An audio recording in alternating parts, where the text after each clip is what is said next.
their stooges can win the confidence of the Sikh electorate to the SGPC. Thank you very much, sir. Sri Salkan Murmu. उपाध्यक्ष महोदय, देश के विभिन्न क्षेत्रों में दलितों पर हो रहे अत्याचार और अन्याय पर हो रही बहस पर आपकी अनुमति से मैं कुछ मुद्दे संक्षिप्त रूप में रखना चाहता हूं, और उसके पहले मैं इस बहस को लाने के लिए माननीय रामविलास पासवान जी का तहे दिल से धन्यवाद ज्ञापन करना चाहता हूं, और उन्होंने जिस बाखूबी अच्छे तरीके से इस विषय का प्रवेश किया है वो भी तारीफ़े काबिल है। मैं दो भाग में अपनी बात को कम समय में रखना चाहूँगा। एक भाग मैं झारखंड राज्य के ऊपर एससी और एसटी के ऊपर जो अत्याचार हो रहे हैं, ये अत्याचार झज्जर की तरह नहीं है कि कुछ लोग मारे गए, लेकिन ये अत्याचार हो सकता है लंबी समय पर, लॉन्ग रन में भारी नुकसान वहाँ के लोगों को पहुँचा सकती है। और इसका पहला उदाहरण मैं आरक्षण के नीति के ऊपर रखना चाहता हूँ। चूँकि झारखंड प्रदेश नवगठित प्रदेश है और वहाँ नई तरीके से आरक्षण की बात उठी, और अभी भी न्याय संगत तरीके से इस विषय का कोई हल नहीं निकला है।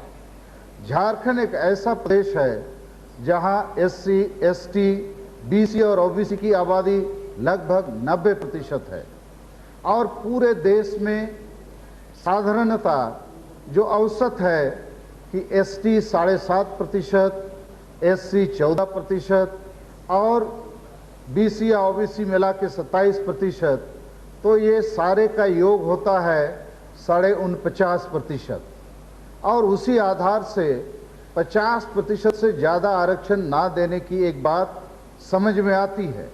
लेकिन झारखंड में आदिवासी 7.5 की जगह लगभग 30% हैं, तो अपने आप इसको 50 से आगे बढ़ाना पड़ेगा।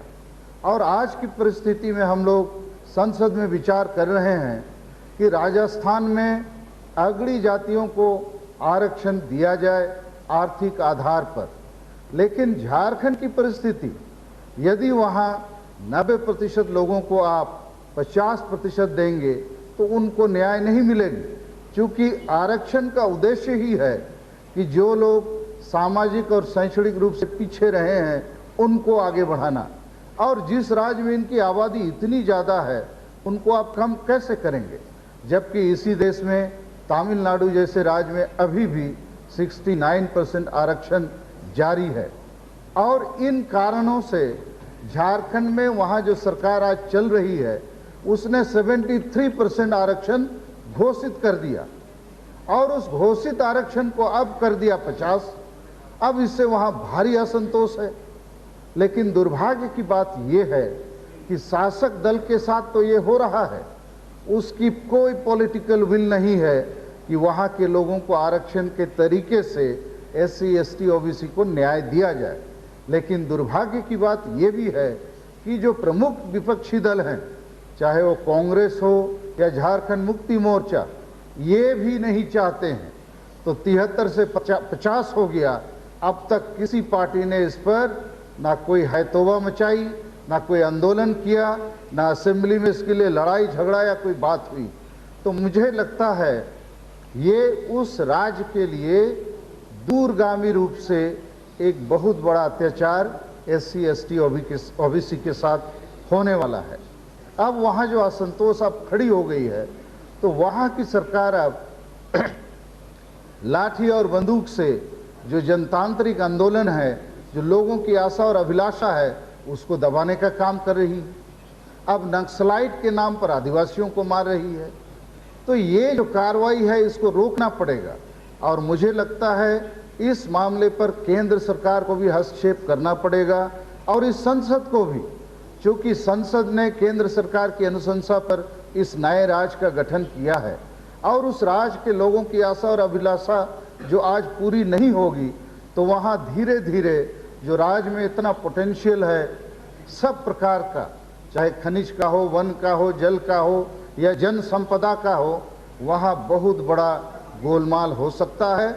इस तरफ पार्लियामेंट को, केंद्र सरकार को और सभी प्रमुख दल और नेताओं को विचार करना पड़ेगा। दूसरा मुद्दा यहाँ है कि झारखंड में विगत आज़ादी के बाद 50 वर्षों में झारखंड के हम लोग बिहार को दोष देते रहे कि बिहार ने हमेशा इस क्षेत्र का शोषण किया, लेकिन दुर्भाग्य से झारखंड में दो बड़ी कानून अंग्रेजों के जमाने से चली आ रही है। एक का नाम है छोटा नागपुर टेनेंसी एक्ट और दूसरे का नाम है Santal Pargana tenancy act. Mister Murmu, sir, मुझे थोड़ा कहने दिया जाए।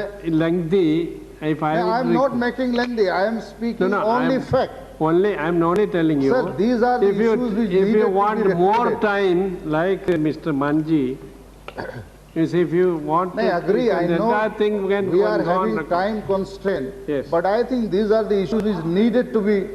I mean, this house should know it, sir. Please, yes, you can go on. Okay. मैं ज्यादा समय नहीं लूंगा और 5 मैं तो उससे ज्यादा इंटरेस्टेड हूँ। नहीं, मैं बहुत ज़्यादा समय नहीं लेने वाला हूं और जो मैं बोल रहा हूं वो फैक्ट ही बोलूंगा। कोई बनी बनाई बात या इस पार्टी का उस पार्टी के तरफ आरोप, ऐसी कोई बात नहीं है। दूसरी बात मैं ये रख रहा था कि झारखंड क्षेत्र में अंग्रेजों के विरुद्ध सिद्धू मुर्मू के नेतृत्व में बहुत बड़ा संताल विद्रोह 1855-56 में हुआ और उस विद्रोह के कारण अंग्रेजों को पता लगा कि ये आदिवासी हमसे क्यों लड़ते हैं और उन्होंने महसूस किया कि ये आदिवासी अपनी जमीन और जंगल को प्यार करते हैं, वो अपनी स्वशासन पद्धति को प्यार करते हैं और वहाँ किसी बाहरी दखल को वो बर्दाश्त नहीं करते हैं। और उसी प्रकार बिरसा मुंडा, उसके नेतृत्व में भी एक बहुत बड़ा आंदोलन हुआ 1895 से 1900 के बीच में और इन दो बड़े आदिवासी विद्रोह अंग्रेजों के विरुद्ध होने से दो बड़ी कानून अंग्रेजों ने बनाई कि वहाँ के आदिवासियों पे उनकी जमीन से बेदखल कोई ना कर सके। लेकिन आज की सरकार ने एक कमेटी बना दी कि इन दोनों कानून को खत्म किया जाए।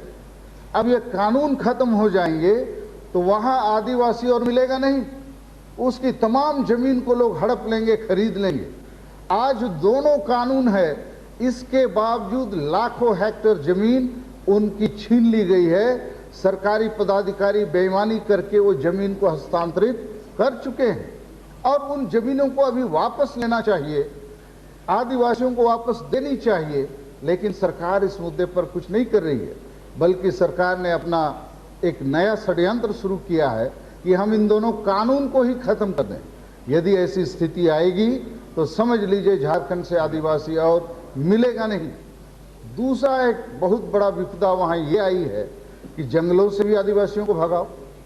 अब उस पर केंद्र सरकार ने भी अपने सुप्रीम कोर्ट के आदेश के मुताबिक लोगों को नोटिस दे दिया है और अभी झारखंड में सारंडा का जो जंगल है वो एशिया प्रसिद्ध है और उस सारंडा के क्षेत्र में, कोल्हान के क्षेत्र में, पोड़ाहाट के क्षेत्र में जो आदिवासी लंबे समय से रहते थे, आज उनको हटाने की कार्रवाई शुरू हो गई। तो मैं ये कहना चाहता हूँ कि इससे बड़ा दलित और आदिवासियों पर अत्याचार क्या हो सकता है कि उनको जमीन पर बने रहने की जगह जमीन से हटाने की बात हो रही है और विगत 50 साल में विकास के नाम से केवल उनका विस्थापन हुआ है, पलायन हुआ है। तो ये आरक्षण का जो मुद्दा है, जमीन से उनको हटाने का जो मुद्दा है, मेरी समझ से एक दिन में 5 लोग नहीं मारे जाएंगे, लेकिन धीरे धीरे ये लोग खत्म हो जाएंगे। और इससे एक निष्कर्ष वहाँ ये भी दिखता है आंकड़ों पर कि हर 10 साल में आदिवासियों की आबादी झारखंड में घट रही है, जबकि पूरे देश में आबादी बढ़ रही है। हम आज़ादी के समय 30 करोड़ थे, आज 102 करोड़ हो गए, लेकिन आदिवासियों के बच्चे पैदा नहीं हो रहे, ऐसी बात नहीं है, क्योंकि उनको पलायन और विस्थापन के लिए मजबूर किया जा रहा है और बाहरी आबादी बाढ़ की तरह वहाँ आ रही है, तो आनुपातिक रूप से उनकी आबादी का परसेंटेज घट रहा है। तो इन चीज़ों पर वहाँ ध्यान केंद्र सरकार को, बड़ी पार्टियों को और इस संसद को करनी चाहिए। दूसरी बात मैं कहना चाहता हूँ कि 2002 के प्रारंभ में झारखंड हाई कोर्ट ने लगभग 5000 क्लर्क और चपरासियों की नियुक्ति की और सभी जिला न्यायालयों में उनको भेज दिया और इन नियुक्तियों में एससी, एसटी, बीसी, ओबीसी के लिए कोई आरक्षण का नियम लागू नहीं हुआ, बिना नियम के नियुक्ति हो गई। और इसका विरोध जब हम लोगों ने किया, हमने किया, खासकर सिंहभूम जमशेदपुर के जिला न्यायाधीश से हमने मिलना चाहा कि ये नियुक्तियां आरक्षण के नियमों का पालन किए बगैर क्यों हुआ, कैसे हुआ, और हमें अरेस्ट कर लिया गया, हमारे तमाम साथियों को भी अरेस्ट कर लिया गया। उसके बाद हम लोगों ने आमरण अनशन किया कि इसकी सफाई किसी ना किसी को देना होगा। हमने राष्ट्रपति को लिखा, राज्यपाल को लिखा, एससी एसटी नेशनल कमीशन को लिखा, आज तक उसका कोई जवाब है न जांच है। तो ये दूसरी जो घटना है, इससे बड़ा अन्याय क्या होगा कि क्लर्क और चपरासी के लिए वहां लोग उपलब्ध हैं, लेकिन जो एससी, एसटी, बीसी, ओबीसी के लिए ये नियुक्तियों में आरक्षण का नियम है, उसका बगैर पालन किए ये काम हुआ है। इससे भी स्पष्ट होता है कि झारखंड हाईकोर्ट जो न्यायालय है वो भी कितना बड़ा अन्याय कर सकता है। तो ये दो घटनाएं मैं झारखंड के संदर्भ में आपके पास रखा। अब मैं 4-5 राज्यों के संदर्भ में जो आदिवासी हैं, जैसे झारखंड राज्य है, बंगाल है, उड़ीसा है, आसाम है और बिहार का कुछ क्षेत्र, भागलपुर, पूर्णिया, कटिहार आदि, इन क्षेत्रों में भी एक बड़ी आबादी आदिवासियों की रहती है, बाकी दलित और पिछड़ी जाति के लोगों के साथ। इस संदर्भ में मैं 19 तारीख को भारत के राष्ट्रपति को एक ज्ञापन दिया हूँ। 3 विषय उसमें मैंने रखे हैं जिसको मैं बहुत संक्षिप्त में रखना चाहता हूँ, और ये भारी अन्याय का मामला है। भारत के संविधान में भाषाओं की मान्यता, भाषाओं को 8वीं अनुसूची में लाने का प्रावधान है। पूरे भारत में आज तक एक भी आदिवासी भाषा को 8वीं अनुसूची में शामिल नहीं किया गया, जबकि 18 शामिल भाषाओं में 6 ऐसी भाषाएं हैं जो पूरे भारत में संथाल जाति के लोग सर्वाधिक हैं और उस भाषा को बोलने वाले लोगों की संख्या सबसे ज़्यादा है, मगर उस भाषा से बहुत कम लोग बोलने वाले नेपाली, मणिपुरी, कोंकणी, सिंधी, संस्कृत और कश्मीरी, इन भाषाओं को मान्यता मिल गई। और तब कोई क्राइटेरिया नहीं था, कोई मानदंड नहीं थे। जब मैं 12वीं लोकसभा में सदस्य बना, मैंने संताली भाषा को संविधान की 8वीं अनुसूची में शामिल करने का मामला कई बार उठाया, 13वीं लोकसभा में भी उठाया। हर बार गृह मंत्रालय की तरफ से यही उत्तर संसद में भी दिया जाता रहा, लिखित रूप में भी दिया जाता रहा कि एक हाई पावर्ड बॉडी का गठन किया जाएगा, एक क्राइटेरिया इवॉल्व की जाएगी और उसके बाद ऐसी तमाम मांगों पर विचार किया जाएगा। लेकिन अभी अचानक बोडो भाषा को संविधान में शामिल करने के लिए एक बिल हाजिर हो गया और बोडो भाषा भाषियों की आबादी मुश्किल से 10-12 लाख है। संताली भाषा बोलने वालों की आबादी लगभग 100 लाख से ज़्यादा है और संताली भाषा बोलने वाले की संख्या आसाम में, बंगाल में, उड़ीसा में, बिहार में, झारखंड में, यहाँ तक कि त्रिपुरा में। तो मेरा कहना है, mister Murmu, now please conclude now. Sir, hardly another 4 or 5 minutes। तो मैं ये कहना चाहता हूँ, conclude now, you have taken more than. मैं ये कहना चाहता हूँ सर कि हमारी भाषा You have already taken 15 minutes, Mr. Murmu. I am sorry for that, sir, but I would like to conclude within next 5 minutes। हमारी भाषा की मान्यता नहीं होने से क्या हो रहा है, शिक्षा और साक्षरता में हम कभी आगे नहीं बढ़ सकते हैं। हमारे लिए बांग्ला भाषा, उड़िया भाषा, हिंदी भाषा विदेशी भाषा की तरह है, इसलिए हमारे बच्चों का ड्रॉप आउट रेट सबसे ज़्यादा है। उनको बातें समझ में नहीं आती है स्कूल में, घर में एक भाषा से बात करते हैं, स्कूल में दूसरी भाषा, और हमेशा इन्फीरियरिटी कॉम्प्लेक्सन के कारण से वो शिक्षा के क्षेत्र में आगे नहीं बढ़ पा रहे हैं। और यदि उनको ये मौका मिलेगा, अपनी भाषा से प्राथमिक से उच्च शिक्षा तक पढ़ेंगे, तो कम से कम मैट्रिक तक, जैसे बंगाल के लोग बांग्ला में पढ़ते हैं, उड़ीसा के लोग उड़िया में पढ़ते हैं, उसके बाद अंग्रेजी भी सीखते हैं, तो हमारे बच्चों को भी अपनी भाषा में पढ़ने का मौका मिलेगा तो एक बड़ा चमत्कार आ सकता है। जब हम शिक्षित ही नहीं होंगे तो विकास के रास्ते में आगे बढ़ेंगे कैसे? बाकी लोगों को आपने मौका दे दिया। पूरे भारत के लोग यदि केवल हिंदी ही पढ़ते तो भी हम मान लेते। आपने बाकी लोगों के लिए Oriya, Bangla, Hindi, Tamil, Telugu, no, I am saying कि you have given recognition to all the regional languages, then what wrong we have done? Bharat में आधी शताब्दी के तक भी आजाद भारत में हमारी एक भी भाषा को मान्यता नहीं मिली। तो मेरा मांग है भारत सरकार से, इस पार्लियामेंट से, कि संताली भाषा को भी संविधान के 8वीं अनुसूची में शामिल किया जाए। इसी के साथ साथ वो भाषा, मुंडा भाषा और कुड़ुक भाषा, ये भी बाकी आदिवासी भाषाएं हैं, इन पर भी विचार होना चाहिए। दूसरा मुद्दा है हमारे धर्म का। जैसे मान साहब ने सिख रिलीजन के बारे में कहा, हम आदिवासी प्रकृति के पूजक हैं। 2001 साल की जनगणना में हमने रजिस्ट्रार जनरल से भी मुलाकात की, झारखंड के मुख्यमंत्री को भी लिखा, यहाँ तक कि पार्लियामेंट में भी मैंने ये बात छोटी रूप में उठाई कि भाई जब बौद्ध और जैन धर्म के लोग, जिनकी आबादी बहुत थोड़ी है, उनको भी धार्मिक मान्यता दी गई है, तो हमें ये क्यों नहीं दिया जाता? क्योंकि ना हम हिंदू हैं ना क्रिश्चियन हैं, हम लोग प्राकृतिक पूजक हैं और आदिवासियों की एक बड़ी विशिष्ट पूजा पद्धति है, धार्मिक पद्धति है, संस्कार है, सब चीज है। लेकिन इस पर भी जबकि संविधान में आर्टिकल 25(1) के तहत एक मौलिक अधिकार है कि हर एक भारत के नागरिक को अपनी धार्मिक पद्धति बचाने और बढ़ाने का हक है, लेकिन ये हक मुझे लगता है भारत के संविधान और देश ने हमको नहीं दिया है, तो ये भी हमें मिलनी चाहिए। और तीसरी बात अंतिम है शेड्यूलिंग का मामला। आसाम की चाय बागान में 200 साल पहले से झारखंड के संतान मुंडा हो, उरांव वहां ले जाए गए अंग्रेजों के द्वारा। चूंकि ये लोग झारखंड क्षेत्र में अंग्रेजों के साथ लड़ते रहे, तो अंग्रेजों ने सोचा स्ट्रैटेजिक प्लान के तहत इनको आसाम में चलो, चाय की खेती कराएंगे, कुछ खाना खिलाएंगे और इस प्रकार से यहाँ उनकी लड़ने की क्षमता को घटाया जाए, यही था उनका मकसद। और इसी प्रकार भारत देश से अंग्रेजों ने हमारे भारतीयों को, किसी को मॉरिशस ले गया, किसी को फिजी ले गया, किसी को त्रिनिदाद ले गया। लेकिन दुर्भाग्य यहाँ ये है कि 200 साल हो गया, लेकिन आज तक इन आदिवासियों को, जिनकी आबादी चाय बागान और विभिन्न जिलों में लगभग 50 लाख है, उनको आज तक ना आदिवासी का दर्जा दिया गया, ना उन्हें आसामीज का दर्जा मिला। वो बेचारे अब Mr. Murmu, I have to now put a full stop now. No. You are taking undue advantage of my liberty. Ethnic violence में अभी लाखों लोग रिलीफ कैंप में, जबकि ऐसे ही लोग 1 minute. Sir I am concluding sir. Yes, conclude then.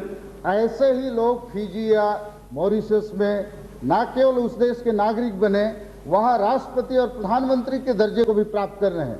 लेकिन हमारे लोग जो यहाँ से वहां ले जाए गए, 200 साल से देश की इकोनॉमी को सहयोग कर रहे हैं, उनको आज तक आदिवासी का दर्जा नहीं मिला। बेचारे बड़ी कठिन परिस्थितियों में है। केंद्र सरकार से और इस पार्लियामेंट से मेरा आग्रह है कि उनको अविलंब आदिवासी सूची में शामिल किया जाए। धन्यवाद। Now, Shri Prakash Ambedkar. Mr. I.D. Swami. Deputy PM कर लिया। The Honorable Minister is here, so Mr. Advani ji. Yes. Mr. Speaker, sir, I beg to move that the Constitution 100th Amendment Bill 2003 be taken into consideration. Sir,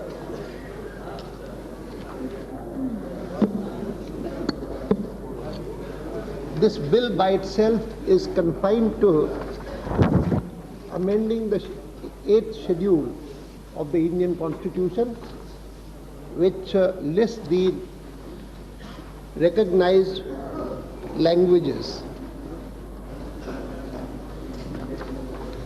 The amendment seeks to include Bodo language also in the 8th schedule.